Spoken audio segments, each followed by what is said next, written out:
মথুরা আক্রমণের সময় যবনরাজ কালযবন 3 কোটি যবন সেনা এনেছিল।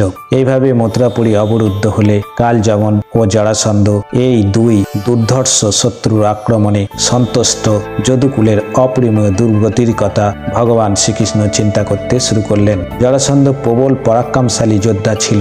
17 বার পরাভূত হওয়ায় প্রতিহিংসা চরিতার্থতায় হয়তো সে সমগ্র যদুকুলকে নিধন করে বা বন্দী করে নিজ রাজ্যে নিয়ে যেতে পারে। তাই শ্রীকৃষ্ণ ভাবলেন যদুকুলকে ও মথুরাবাসীকে রক্ষা করতে গেলে মথুরা নগরী ছাড়তে হবে। শ্রীকৃষ্ণ জানতেন ভগবান শিবের আশীর্বাদে জরাসন্ধ বলিয়ান। যতক্ষণ না পর্যন্ত ভগবান শিব রুষ্ট হয়ে জরাসন্ধ বধের অনুমতি দেবেন ততক্ষণ পর্যন্ত জরাসন্ধ বধ করা সম্ভব নয়। তাই জরাসন্ধকে যুদ্ধে পরাস্ত করে বলরাম হত্যা করতে গেলে শ্রীকৃষ্ণ হত্যা করতে দেননি। শ্রীকৃষ্ণ এও জানতেন স্বয়ং বিধাতা জরাসন্ধ বধ ভীমের হাতে লিখেছেন, তাদের হাতে লেখেননি। জরাসন্ধকে বধ করার চেষ্টা করেও না বধ করতে পারলে ইতিহাসে বলরামের বীরত্বের কলঙ্ক স্বর্ণ অক্ষরে লেখা হয়ে যেত। শ্রীকৃষ্ণ সময় নষ্ট না করে দেবশিল্পী বিশ্বকর্মাকে ডেকে সমুদ্রের মধ্যে কোনো মানব বা দানব অপ্রবশ্য দুর্বেদ্য সুন্দর পুরী নির্মাণ করতে বলেছিলেন। ভগবান শ্রীকৃষ্ণ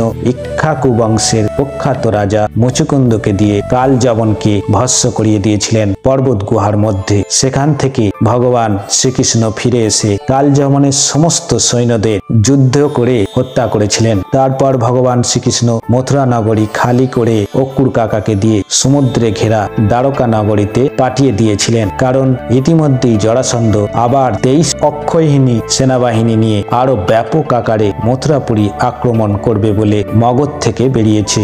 জরাসন্ধের বিশাল সামরিক বাহিনীর 88তম আক্রমণ থেকে মথুরাপুরী রক্ষা ও সৈন্য হত্যা রোধ করার উদ্দেশ্যে শ্রীকৃষ্ণ ও বলরাম যুদ্ধক্ষেত্র বিনা অস্ত্রে পায়ে হেঁটে চলতে শুরু করলেন। কমল দলের মতো সুকমল পদেই বহু দূর পথ অতিক্রম করলেন। তখন জরাসন্ধ মনে করল এবারকার মতো যুদ্ধে তার সামরিক বল দেখে শ্রীকৃষ্ণ ও বলরাম পালিয়ে গেছে। তাই সমস্ত রথী অশ্বারোহী ও পদাতিক সেনাবাহিনী জরাসন্ধ তাদের অনুসরণ করল। বহু দূর চলার পর শ্রীকৃষ্ণ বলরাম দুই ভাই এক সুউচ্চ পাহাড়ে উঠলেন। পাহাড়ে বলরাম ও শ্রীকৃষ্ণকে উঠতে জরাসন্ধের সৈন্য ও জরাসন্ধ দূর থেকে দেখতে পেলে। অবিরাম বৃষ্টি হওয়ার জন্য ওই পর্বতের নাম হয়েছিল প্রবর্ষণ। ইন্দ্রপীড়িত মেঘ দ্বারা সর্বদাই এই পর্বত শৃঙ্গ আচ্ছাদিত থাকত। জরাসন্ধ ওই পর্বত শিখরে শ্রীকৃষ্ণ ও বলরাম লুকিয়ে আছে মনে করে সৈন্যদের খুঁজে বার করার আদেশ দিলেন। কিন্তু পাহাড় মেঘে আচ্ছাদিত থাকায় শ্রীকৃষ্ণ ও বলরামকে খুঁজে পেলেন না। পাহাড়ের উল্টো দিক দিয়ে শ্রীকৃষ্ণ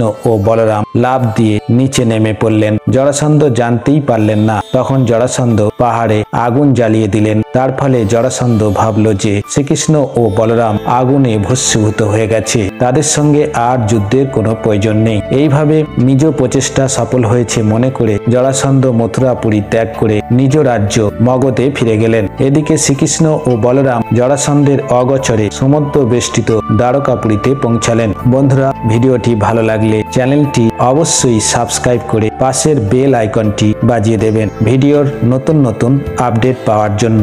নমস্কার।